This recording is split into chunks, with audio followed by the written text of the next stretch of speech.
All right, so we're going to jump right into your reading for the year of the black tiger, the black water tiger. So, just a little bit of information. The tiger is represented by wood, and the horse is actually a fire element. So, the overall energy for horse will be tiger is pretty much fueling the fire within you. This is going to be a very fast year, and it's going to be a very intense year. But for the good, it's going to bring a lot of prosperity, abundance. Well, actually, I take that back. I'm not trying to be blunt. Whatever the fire inside of you is already aflame for, essentially, the tiger will be fueling that flame. So to be honest, if you're a naturally bad person, which I hope you're not, because you shouldn't be watching my readings, because I hope I'm not attracting that type of person. But if you do have ill intentions, I will say that for anybody born under the horse energy with this year of the tiger, the year of the black tiger, it would be fueling those intentions. So whatever it is that keeps your fire aflame, just expect that to be fueled and expect that to be energized throughout this year, okay? So let's go ahead and start off with some general energy. Yeah, so massing, converging, unifying, assembling, combining forces, and the sum is greater than the parts.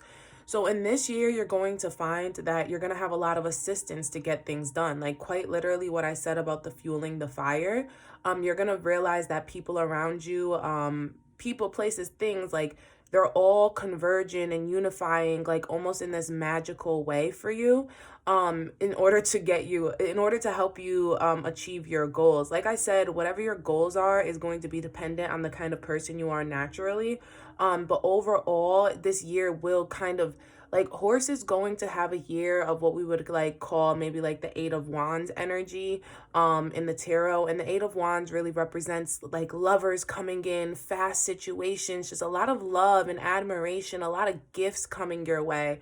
So that's what it's gonna feel like. It's gonna feel like everything is just constantly just falling in your lap. And it's going to feel divine at all times.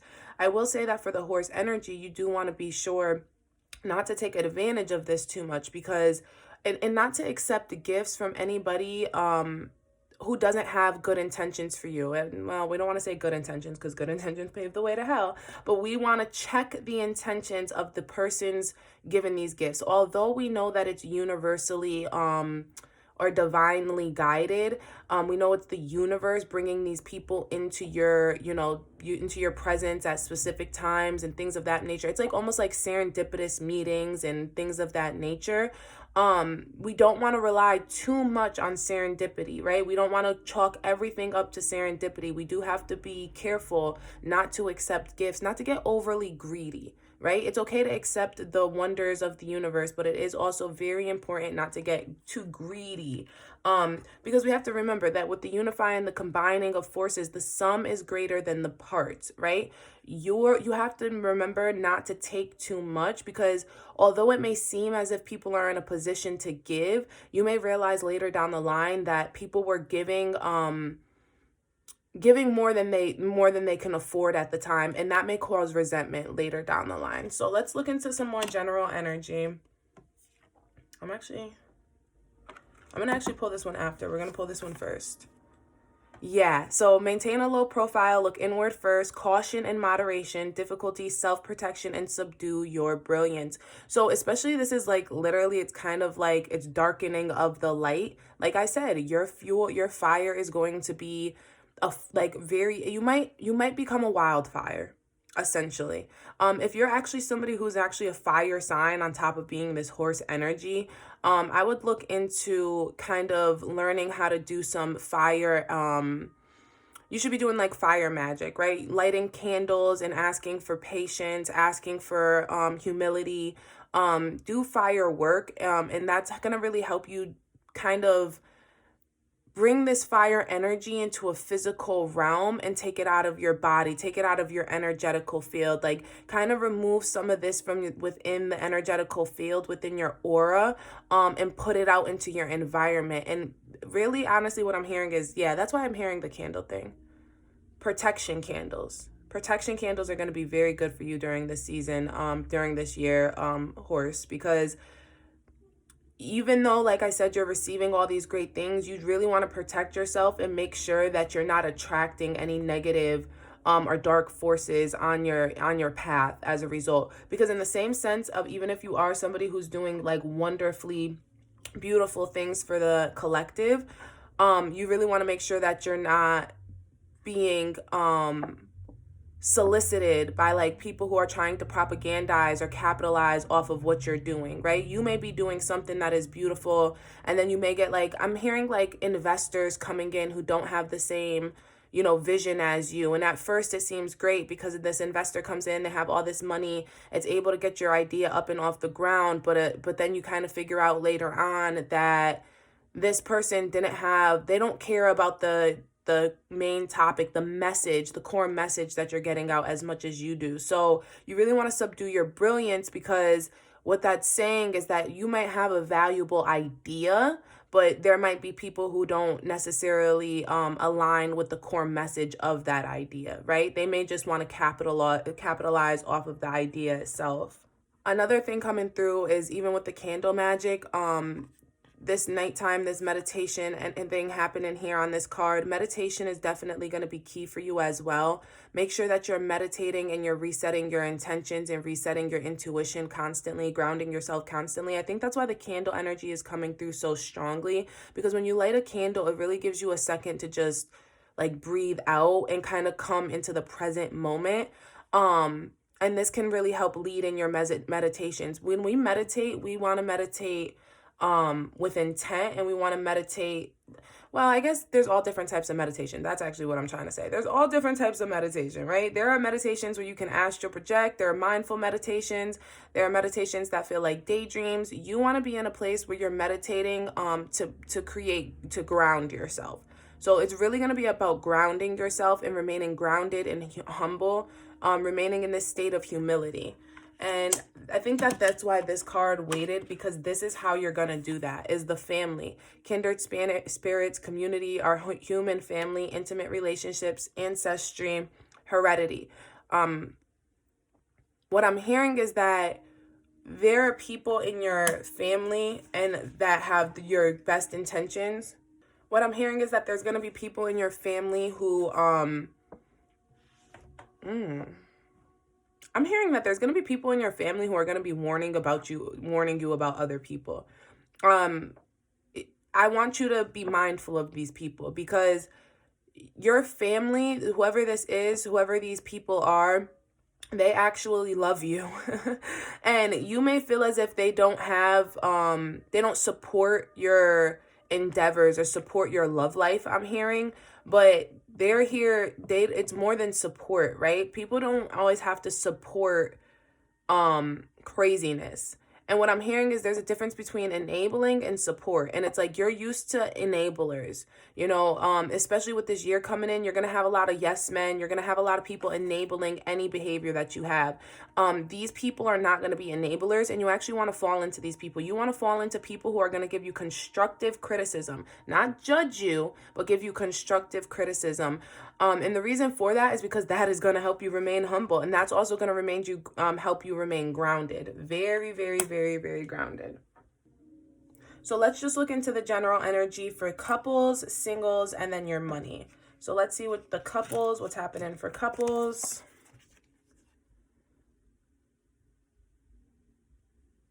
So frustrations, double-edged sword, and hollow victory. This is really coming through exactly what I just said. So I'm feeling for couples, your partner is going to either be warning you of some of your business associates, or your partner is going to or people are going to be warning you of your partner. Either way, it feels like a hollow victory, a double-edged sword, because it's pretty much like, I'm going to pull a clarifier on this, because I feel this is a lot of mixed energy for you guys. I feel like some are dealing with a lover who is warning you of other people, but I also feel like some of you are dealing with other people, like your family warning you of a lover. So I'm going to pull on those two energies so I can see. I don't want to give Yeah, so with this one coming through is your lover warning you of somebody who's too arrogant. They're going to tell, these are keywords you should look for. You're going to say they have too much power over you, or they're arrogant, or they're only in it for the money. They only care about the bottom line. Like, you want to heed those kinds of messages, and then let's see what kind of warnings are going to come through for your family about a lover.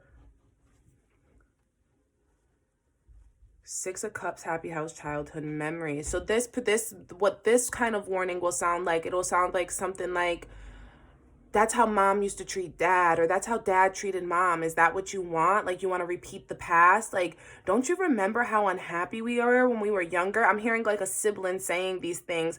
Or I'm even hearing like a mom say, like, how could you deal with this type of situation? Don't you remember how hard it was for me when you guys were growing up? I was a single mother, or I ended up having to be a single mother, like something like that. I'm hearing like, don't you remember? I'm hearing Adele. Don't you remember why you loved me once before, and won't you love me once more? I don't know why that's coming through so strong.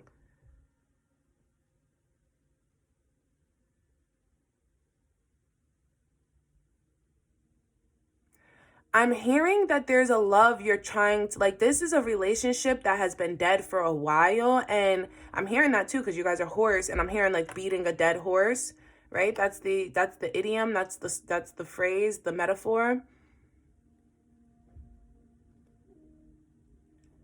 It's like you're beating a dead horse. You're trying to bring life back to something that has been dead a long time. And your family is reminding you that not only have you been trying in this situation, but more importantly, they're trying to remind you and show you that you're repeating a cycle from your past, from your childhood. So that's very significant. So let's see what's going on with singles. All right, Three of Wands, surveying your kingdom. So like I said, this is interesting because what did I say? I said the horse energy is going to be like Eight of Wands energy, a lot of energy coming through, right? If that would have came through, it would have been too obvious. But I think that this is more important because Three of Wands, still fire energy, more fire energy. Three of Wands is surveying the kingdom, right? So it's like you have all these offers, you have this vast opportunity. There's a lot of love offers coming through, a lot of new lovers, a lot of past lovers, and you're kind of in a place where you're just kind of like, well, what exactly is, like, who is fueling my fire?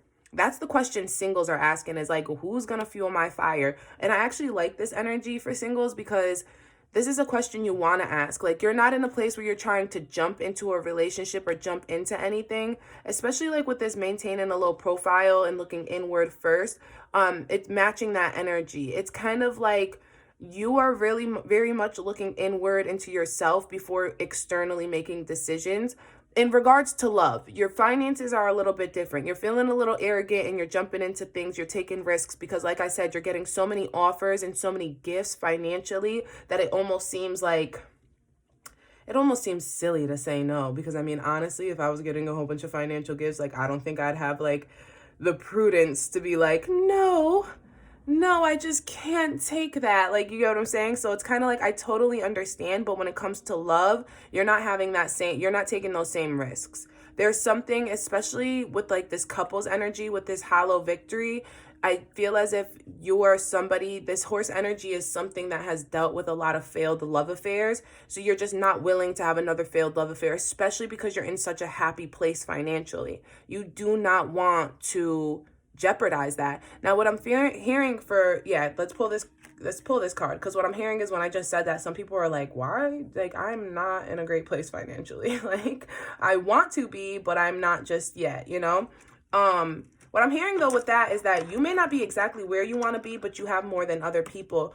You know, the slogan that is like, or the catchphrase, idiom, whatever it's called, but it's like, you know, you complained about having ugly shoes until you met a man with no feet, or you complain about having no shoes until you meet a man with no feet. So just remember to stay humble, stay grateful, because staying in that mindset will always make sure you don't want to be in a lacking mentality. So that's what I'm hearing for some of you who are like, this resonates and I want to believe what she's saying, but there's something that's not hitting. The reason it's not hidden is because of you. You have a lacking mentality. You will feel as if there's something more that you can have in this world.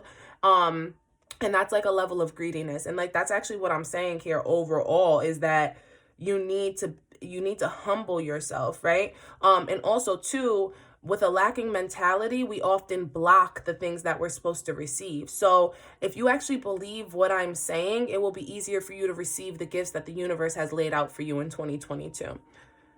Yeah, needing more confidence. The career, this is what's coming through for you, is that for those who are not in a financial place of their liking, which I'm feeling for the horse energy. Oh, that's funny. There's a horse. Yeah, needing more confidence. You need to ride this horse. You need to kind of pull into this. My ear started ringing when I read The Young Man to 25.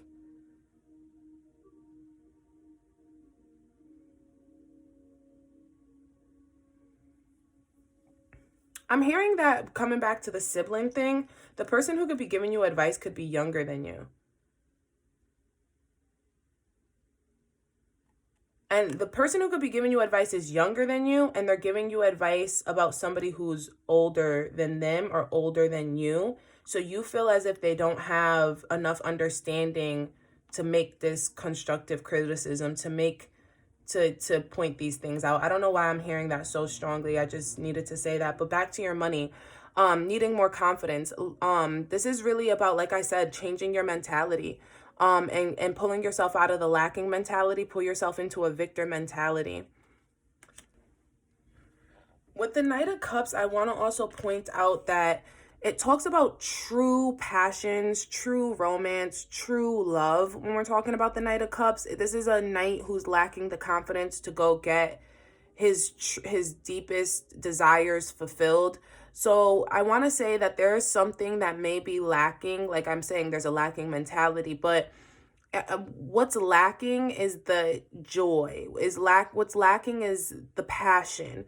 You have to find passion in your endeavor again. You have to do this out of a place, like kind of what I said about you having this great idea and not having the core message, and somebody not aligning with the core message. For some of you, you haven't aligned with the core message. That's why you may be that's why you may inevitably let people in who don't agree or don't align with your greater purpose, because on this earth, because you haven't found your greater purpose on this earth. Now, I know that that's a big load to, but like, oh, you need to find your greatest purpose in this earth.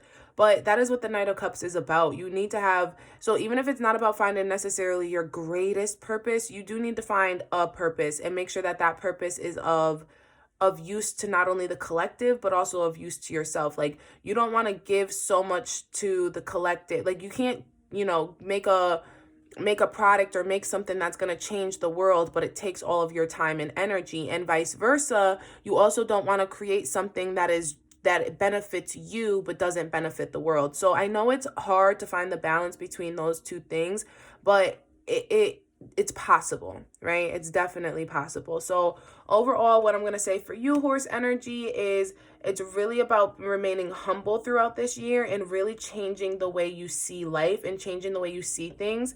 Because it's going to be very, very pertinent to the relationships that you have in this year. Financial and romantic, it really don't matter. Like, your point of view, your perspective on life is going to be the determining factor for all of your relationships, both business and personal. So I'm going to go ahead and close it off here. I hope this reaches you in good health and high spirits. I am signing off.